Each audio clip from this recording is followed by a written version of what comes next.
આજની ધર્મકથા. પ્રણામ. ધર્મકથાના એક નવા ચરિત્ર નાયક, એમનો એક નવો જ છંદ, નવો ઇતિહાસ, નવી વાર્તા અને નવું જ જીવન.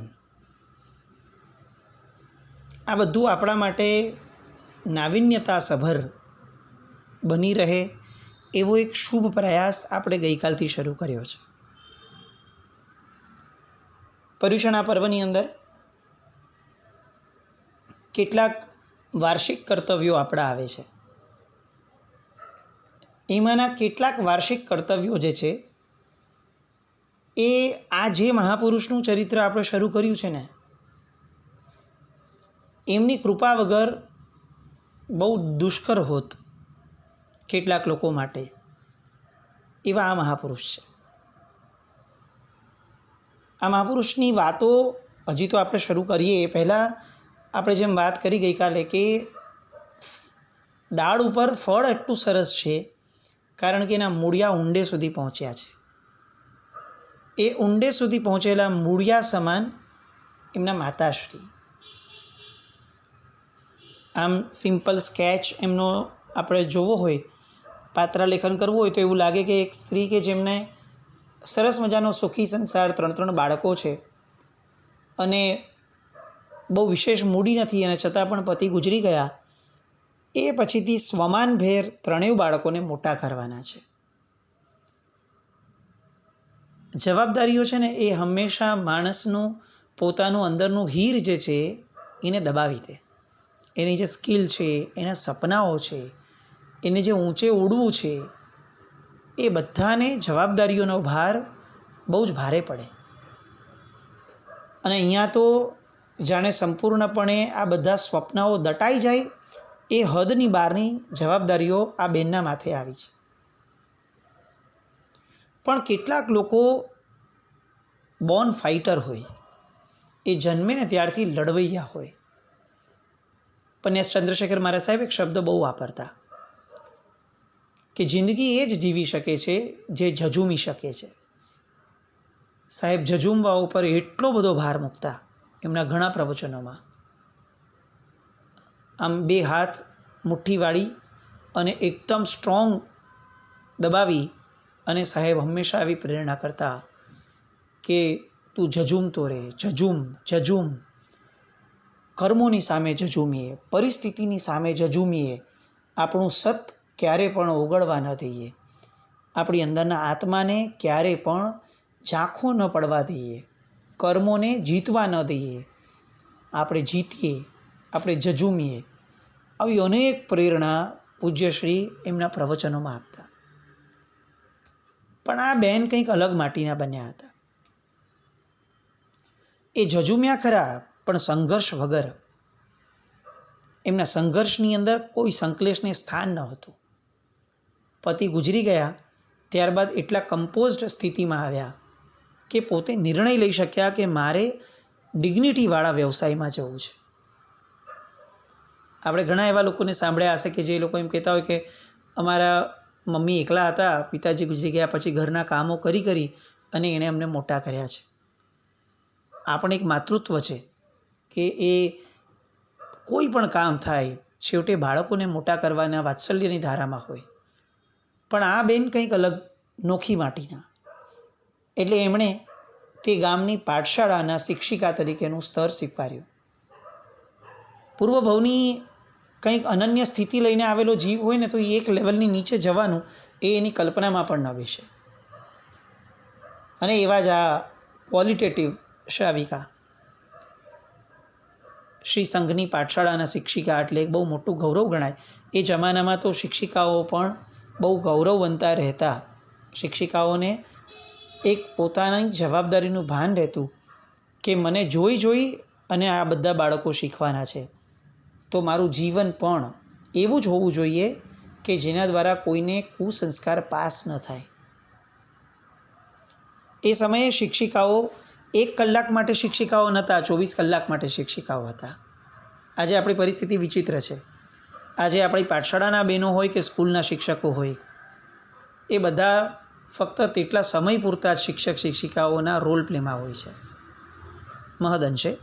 એમાં એક્સેપ્શન્સ ઘણા હશે ચોક્કસ, પણ બાળકો અત્યારે જે રીતે આટલું બધું ભણવા છતાં પણ સંસ્કરણ નથી પામ્યા, ઘડતર નથી પામ્યા આજની જનરેશન, તો એમાં કંઈક અંશે એવું ગણી શકાય કે શિક્ષક શિક્ષિકાઓનું જે સ્તર, ગુરુપણું, ગુરુ શબ્દ હતો કે તમે ગુરુ છો એટલે કે તમે મોટા છો, એ ક્યાંક ને ક્યાંક અત્યારે એની ડિગ્નિટી જેવું નથી રહ્યું. પણ આ બહેન તો પ્યોર ડિગ્નિટીવાળા. ઘરે સાહેબજી પધાર્યા છે અને મહા મહેનતે વિનંતી કરીને પૂજ્યશ્રીને ઘરે પધરામણા કરાવડાવ્યા છે. ગૌલી તૈયાર કરી, પન્યાસજી મહારાજ જે પધાર્યા હતા એમને વધાવ્યા, માંગલિક શ્રવણ વગેરે વિધિ થઈ અને કંઈક વહોરવાની વિનંતી કરી, અને જાણે કોઈ સંકેત કુદરતનો છે અથવા કંઈક ને કંઈક યોગ હવે એવા બની રહ્યા છે કે ગુરુ મહારાજના મુખમાંથી સહજપણે એ બહેન માટે નીકળ્યું કે બેન, ગોચરી તો ઢગલાબંધ લોકો વોરાવે છે અને અમને ગોચરીઓ તો ઘરે ઘરે મળી જ રહે છે, પણ આ ગોચરી વાપરનાર કોઈ અમને જો મળી જાય તો એ વોરવાની અમારી ઈચ્છા છે. કેટલી સરસ ટકોર. માણસ દુકાને ગાદી પર બેઠો હોય ને ત્યારે ગ્રાહકને એમ ન કહે કે આ પણ લેવા જેવું છે, આ પણ લેવા જેવું છે, તમારી જે ઈચ્છા હોય એ લો. ગાદી પર બેઠેલો શેઠ એમ જ કે આ બેસ્ટ છે બેન, લઈ જ લો.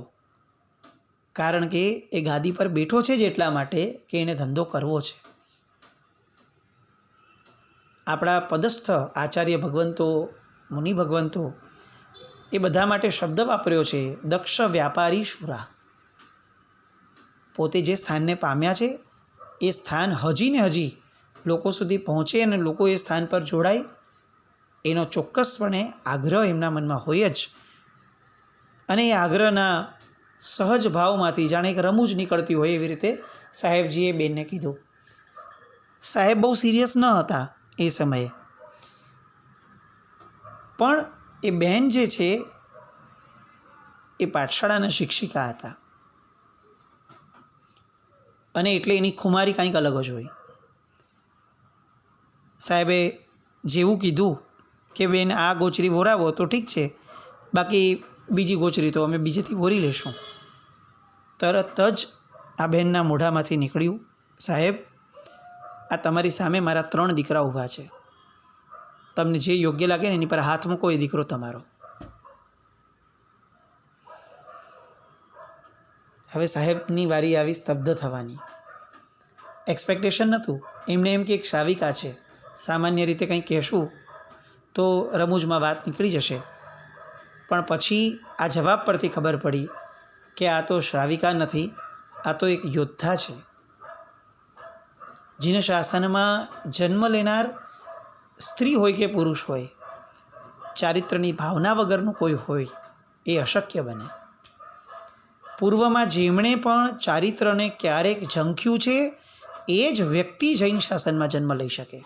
આ ભાવમાં ઉપસ્થિત નથી, એ ગમતું નથી, એવી અનુકૂળતા મળતી નથી, એ બધું અલગ. પણ પૂર્વના ભવોની અંદર પરમાત્માના શાસનના સાધુપણાને, મુનિપણાને એક વાર પણ જો ગમાડ્યું નથી તો પરમાત્માના શાસનમાં એન્ટ્રી મળી જ ન શકે. અને અહીંયા તો આ પાઠશાળાના શિક્ષિકાને ખ્યાલ હતો કે આ ભાવ છે જ એટલા માટે કે આ દીકરાઓને શુભ માર્ગે વાળીએ.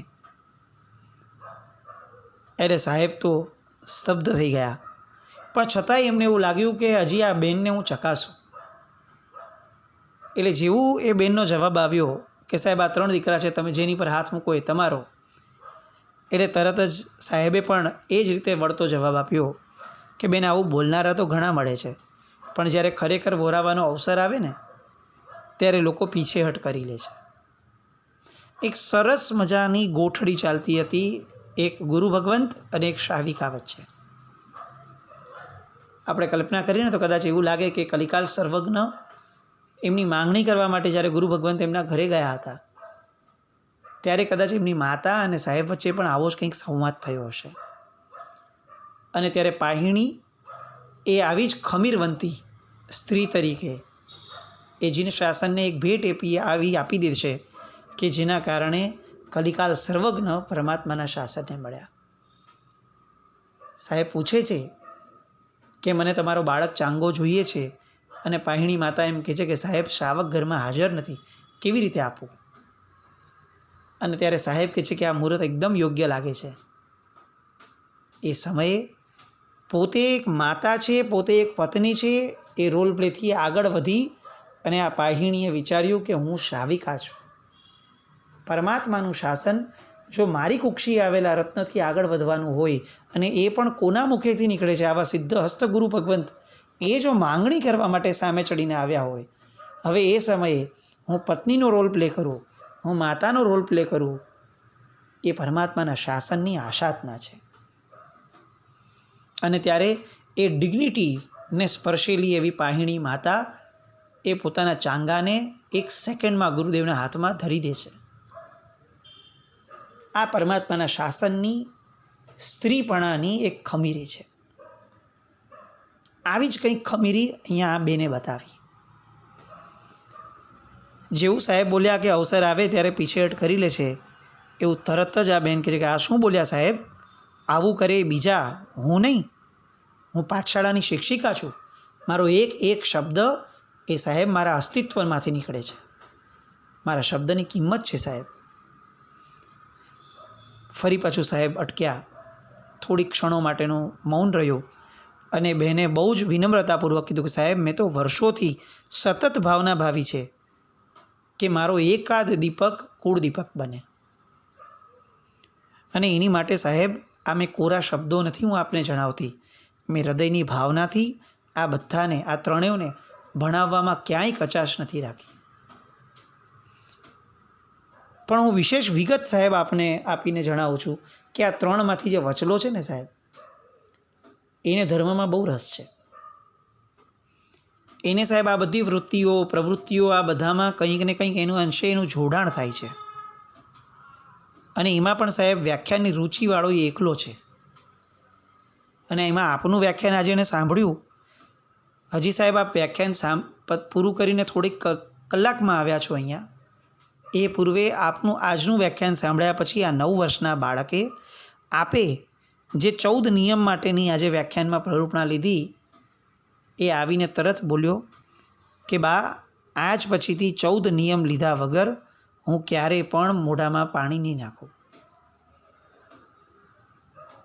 9 વર્ષનો બાળક એ જો સાહેબ આ દિશામાં વળતો હોય તો એની મા તરીકે હું એને આ દિશામાં જતાં અટકાવું તો હું જીને શાસનની શ્રાવિકા કઈ રીતે કહેવાઉં? અને હવે સાહેબને સમજાવવા લાગ્યું કે એ કોઈ સામાન્ય ઘરમાં નથી આવ્યા, એક અસામાન્ય ઘર, એક અસામાન્ય માતા અને એનો એક અસામાન્ય બાળક એ હવે એમની સામે છે.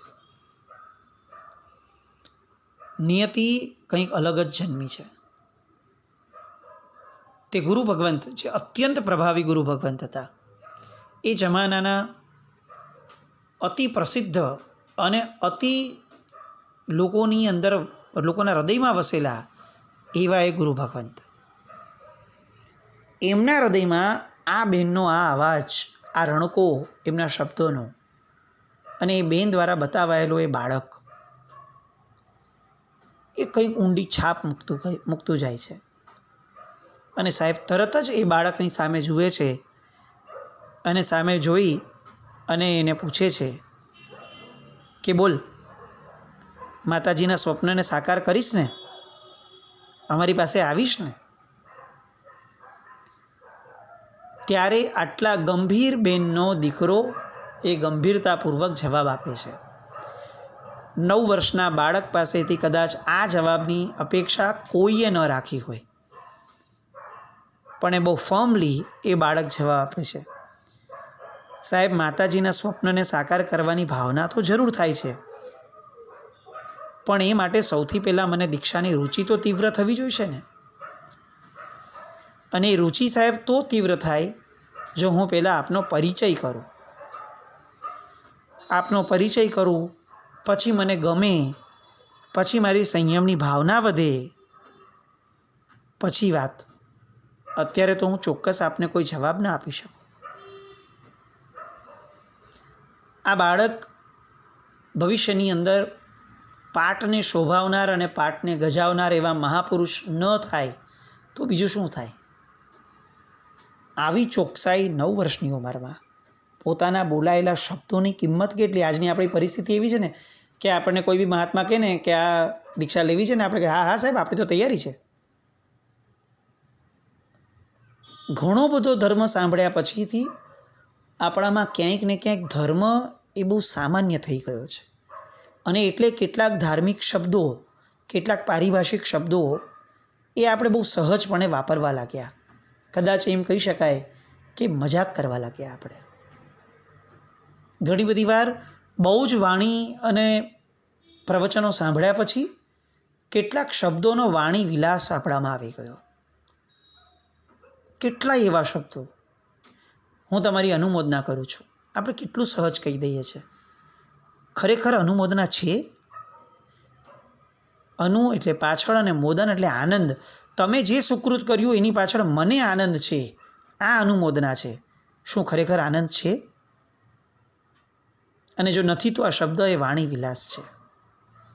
આ 9 વર્ષનો બાળક એ સમયે ધારત તો ગુરુ મહારાજને કહી શક્યો કે હા સાહેબ ચોક્કસ, પણ ના, એને એક એક શબ્દની ગંભીરતા હતી. મારાથી ચોક્કસ એમ કેમ કહેવાય? જ્યાં સુધી ચોકસાઈપૂર્વક હું જ નક્કી ન કરું કે મારી રુચિ વધે છે, ત્યાં સુધી હું સાહેબને ઠાલા વચનો કેવી રીતે આપી શકું? ઉત્તમ માતાનું ઉત્તમ ફરજંદ એટલે આ બાળક. માતા એક શબ્દ પણ એવો નથી બોલી શકતી કે જે શબ્દ એની ગંભીરતા વિનાનો હોય. અને બાળક એક શબ્દ એવો બોલતો નથી કે જે શબ્દને ખરા અર્થની અંદર એ માનતો ન હોય. આ માતા અને બાળકનો યોગ, પરમાત્માનું શાસન, આવા ઉત્તમતાને વરેલા માતા અને પુત્રની આ જોડીને પોંખવાથી પણ ધન્ય થાય છે. સાહેબ તો બહુ સ્તબ્ધ હતા. એમને એવું લાગ્યું કે હવે હું આ બાળકને વધુ શું કહું? 9 વર્ષની ઉંમરમાં આટલી ચોકસાઈ છે એનામાં, આટલી બધી ગંભીરતા છે, હવે મારે શું પ્રેરણા કરવી? અને સાહેબ ભલે કહી અને બેનની સામે જુએ છે અને જાણે નીકળવાની એક અનુમતિ લેતા હોય એ રીતે ધર્મલાભ કહે છે. અને ત્યારે એ બેન બહુ સહજ રીતે એમને કહે છે, સાહેબ આ મારા બાળકનો આપ સંપર્ક રાખજો, અને પછી જેવી રીતે આપની પ્રતિબોધ શક્તિ છે ને એવી રીતે એનામાં પણ એ યોગ્યતા ઊભી કરાવજો સાહેબ. મારા તરફથી હું એટલું ચોક્કસ કહું છું આજે સાહેબ કે જો આને ભાવના જાગશે અથવા આ 3માંથી કોઈને પણ ભાવના જાગશે તો સાહેબ હું અંતરાય રૂપ જરા પણ નહીં બનું. ઉલટું મારાથી શક્ય બનશે એટલો તમામ સહકાર આપીશ. અને સાહેબને જાણે ગોચરી વોરિયાનો આનંદ થયો. કેટલી વાર આપણા ઘરોમાં આપણે આવી ગોચરી વોરાવી, કેટલી વાર આપણે આપણા ઘરે પધારેલા ગુરુ ભગવંતને આવો વિશ્વાસ આપ્યો. આ બહુ જૂની વાતો નથી, 200, 500, 1000 વર્ષ પહેલાંની વાતો નથી. આ શ્રાવિકા નામનું તત્વ, એના માથે પરમાત્માનું આખું શાસન મૂક્યું છે. ગ્રાઉન્ડ ફ્લોર હંમેશા નીચે હોય અને પછી 100 માળની બિલ્ડિંગ બનાવો તો પણ એ બધું જ અંતે એ ગ્રાઉન્ડ ફ્લોર માથે છે. ચતુર્વિધ સંઘ જોઈએ ને તો ઉપર સાધુ, પછી સાધ્વી, પછી શ્રાવક અને ગ્રાઉન્ડ ફ્લોરમાં શ્રાવિકા. ઉપરના 3 ફ્લોર સહી સલામત છે કારણ કે ગ્રાઉન્ડ ફ્લોર સલામત છે.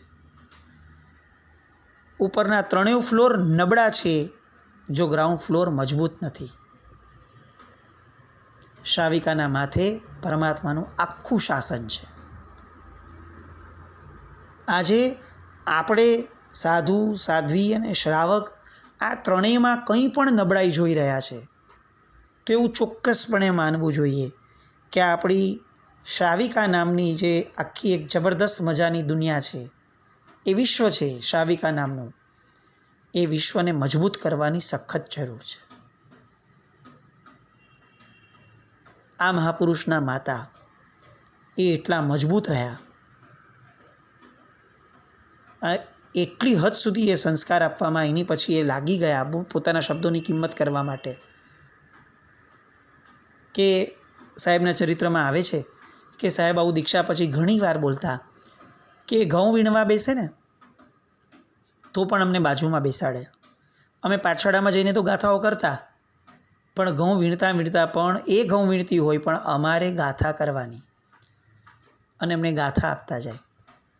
પછી એને લાગે કે હવે આ ગાથા કરવામાં થોડો કંટાળ્યો છે તો એ તરત જ વાર્તાઓ શરૂ કરે. ક્યાંક ગત્સકુમાલ મુનિ હોય, ક્યાંક બીજા મુનિવર હોય, આવા શ્રાવિકા. અને આવા શ્રાવિકાનું ઉત્તમ સંતાન એ છેક આચાર્ય પદ, નૌકારના 3જા પદ સુધી પહોંચ્યા.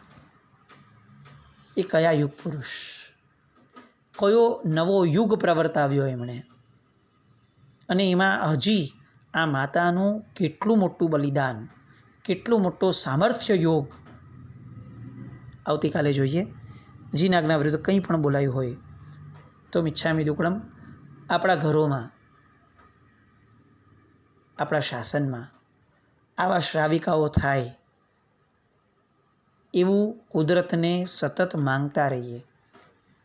જેના માથા પર આખું જીન શાસન છે એનું માથું મજબૂત થાય, એનું માથું સમ્યક રહે, એવી પ્રાર્થના સાથે જીન આજ્ઞા વિરુદ્ધ કંઈ પણ બોલાયું હોય તો મિચ્છામિ દુક્કડમ જૈનમ જયતિ શાસનમ.